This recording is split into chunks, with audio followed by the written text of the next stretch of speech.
Hi friends, welcome to Chitti విందేశ్రీ YouTube channel. Panipuri అంటే నాకు చాలా ఇష్టం. కానీ ప్రతిరోజు బయటికెళ్ళి తినడం కుదరదు కదా!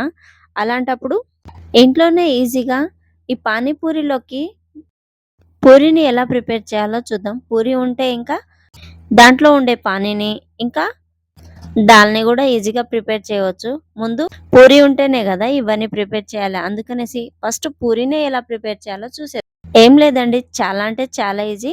గోధుమ పిండిని తీసుకొని దాంట్లో కొద్దిగా ఉప్పేసి, కొంచెం కొంచెం వాటర్ కలుపుకుంటూ ఇలా కలుపుకోవాలి. చాలా సాఫ్ట్‌గా వచ్చేలా కలుపుకుంటే చాలా బాగా వస్తాయి. అలా మెత్తగా సాఫ్ట్‌గా కలుపుకున్న తర్వాత ఒక 10 నిమిషాలు పక్కగుంచాలి. చిన్న ఉండని తీసుకొని ఇలా ఒత్తుకోవాలి.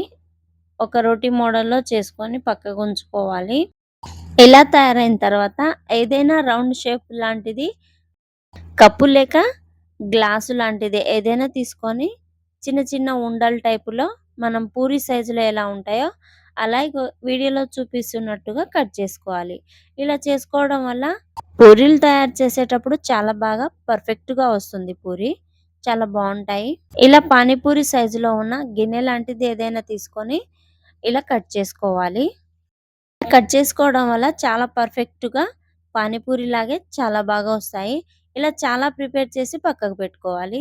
ఇంకా తర్వాత పొయ్యి మీద కళాయి పెట్టేసి ఆయిలు ఏడెక్కాక ఇవి ఒక్కొక్కటి గాని లేకపోతే ఓపికను బట్టి చాలా గాని ఏసి పూరీలు ప్రిపేర్ చేసుకోవాలి.